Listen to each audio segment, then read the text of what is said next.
किया जाता है। तो चलिए बिना किसी देरी के वीडियो को शुरू करते हैं। Tomato ketchup making.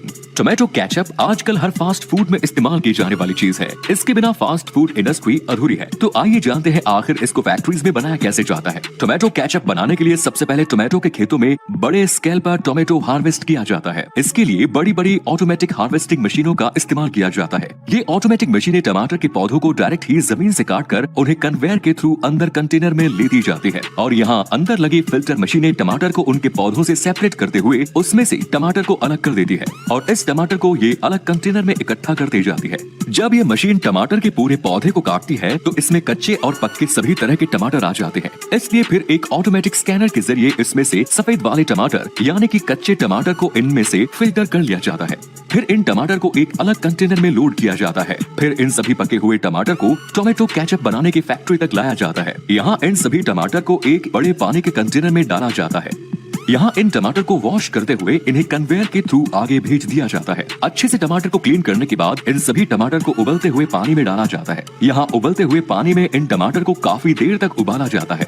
जब इन टमाटर की ऊपरी स्किन गलने लगती है तो फिर इन टमाटर को एक कन्वेयर की मदद से इस गर्म पानी में से निकाल लिया जाता है और इन उबले हुए टमाटर को कन्वेयर के थ्रू आगे भेजा जाता है, जहाँ कुछ ऑटोमेटिक मशीनों द्वारा इनके छिलकों को इन पर से हटा लिया जाता है। ऑटोमेटिक मशीन्स द्वारा इनके छिलके हटाने के बाद इन सभी टमाटर को कन्वेयर के थ्रू वर्कर्स की एक टीम के पास भेजा जाता है, जहाँ पर इन टमाटर की मैनुअली छटाई होती है ताकि इनमें कोई बिना छिला हुआ टमाटर न रह जाए। इसके बाद में इन सभी टमाटर को फिर से एक बार कन्वेयर पर डालकर आगे एक मिक्सिंग मशीन तक पहुँचा दिया जाता है। यहाँ ये मशीनें इन टमाटर को क्रश करके इनका सॉस बनाती है और यहीं पर इनमें कुछ जरूरी इंग्रेडिएंट और प्रिजर्वेटिव मिला दिए जाते हैं जो कि इसके टेस्ट के साथ इसकी उम्र को भी बढ़ा देते हैं।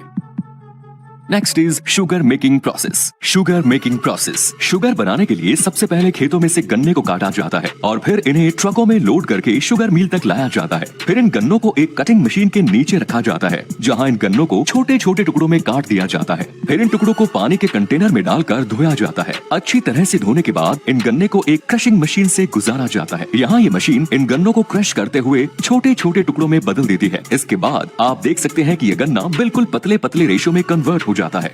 फिर इस गन्ने को कन्वेयर के थ्रू जूस निकालने वाली मशीन तक ले जाया जाता है। यहाँ इन गन्नों को मल्टीपल रोलर्स के बीच से गुजारा जाता है, जहाँ अच्छे से इनका पूरा जूस निकाल लिया जाता है। अब इस गन्ने के जूस को अलग कंटेनर में इकट्ठा कर लिया जाता है। फिर इस गन्ने के जूस में सल्फर डाइऑक्साइड मिलाया जाता है। इसी केमिकल की वजह से चीनी के दाने क्रिस्टल की फॉर्म में आते हैं। इसके बाद में इस पे लाइम पाउडर मिलाया जाता है। लाइम पाउडर मिलाने के बाद इस जूस को कुछ घंटों तक यूं ही छोड़ दिया जाता है। ये लाइम पाउडर गन्ने के जूस में मौजूद इम्प्योरिटीज को कंटेनर की निचली सतह पर बैठा देता है।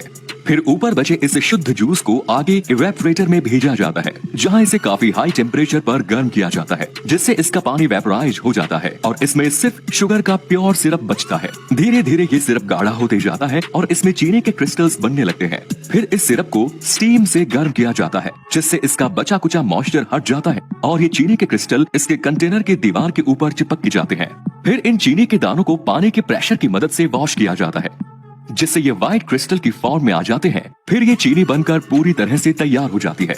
फिर चीनी के दानों को अलग अलग छोटी बड़ी छलनी से छान लिया जाता है और इस तरह से इसमें से 2-3 अलग अलग साइज के दाने वाली चीनी तैयार हो जाती है और इसमें सबसे बारीक वाला पार्ट शुगर पाउडर बन जाता है। इसके बाद इस चीनी को बड़े बड़े कंटेनर्स में पैक करके मार्केट के लिए भेज दिया जाता है। Next is jaggery making.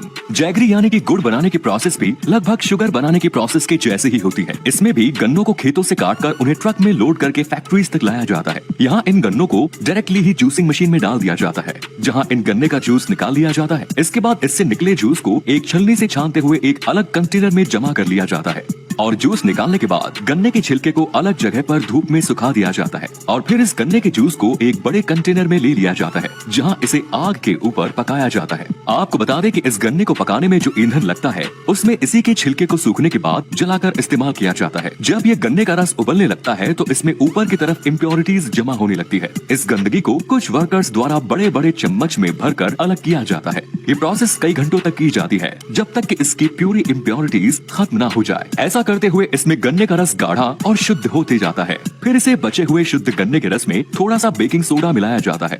Baking soda के साथ इसे पकाने से इसकी कंसिस्टेंसी गाढ़ी होती जाती है। ऐसे ही कुछ देर पकाने के बाद जब इसकी कंसिस्टेंसी बिल्कुल सही हो जाती है तो फिर इसे कुछ घंटों तक यूं ही ठंडा होने के लिए छोड़ दिया जाता है। इसके बाद ये गुड़ बनकर तैयार हो जाता है। फिर इसे अलग कंटेनर में ले लिया जाता है। अलग कंटेनर में लेने के बाद इस लिक्विड को अलग अलग शेप और साइज के कंटेनर्स में भर दिया जाता है। इस तरह से इस सारे गुड़ को इन छोटे छोटे बर्तन में जमा कर दिया जाता है और फिर इन बर्तनों में इस गुड़ के ठंडा हो जाने के बाद इन्हें अलग कर लिया जाता है, जिसके बाद ये गुड़ मार्केट में भेजने के लिए पूरी तरह से तैयार हो जाता है। Next is Honey extraction process. शहद बनाने के लिए सबसे पहले सही जगह का चुनाव किया जाता है। ये जगह फूलों या फसलों के बड़े बड़े खेतों के आसपास होती है। यहाँ सबसे पहले शहद के कई सारे बॉक्सेस को रख दिया जाता है। इन बॉक्स के अंदर कई सारे मधुमक्खी के आर्टिफिशियल छत्ते होते हैं। फिर इन खाली छत्तों में पालतू मधुमक्खियों को छोड़ दिया जाता है।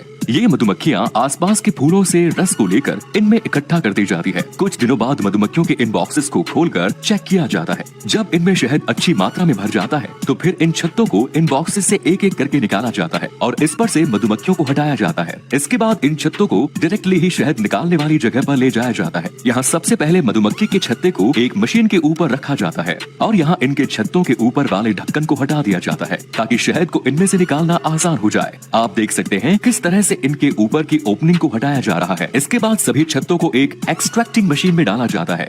ये एक रोटेटिंग मशीन होती है जिसके अंदर इन छत्तों को डालकर गोल गोल घुमाया जाता है। इस तरह से इन छत्तों को घुमाने से इनमें मौजूद शहद इसमें से निकलने लगता है। शहद निकालने के बाद जब ये छत्ते खाली हो जाते हैं तो इन्हें हटाकर उनकी जगह वापस से एक आर्टिफिशियल छत्ता लगा दिया जाता है और फिर इन्हें वापस से मधुमक्खियों के बॉक्स में डाल दिया जाता है। इस तरह से मधुमक्खी पालन से काफी जल्दी और ज्यादा क्वांटिटी में शहद को प्राप्त कर लिया जाता है और फिर इकट्ठा हुए इस शहद को ऑटोमेटिक मशीन के जरिए अलग अलग साइज के कांच के जार में भरकर मार्केट में भेज दिया जाता है। तो आप सभी को इन फूड प्रोसेसिंग मशीनों के द्वारा इन प्रोडक्ट को बनता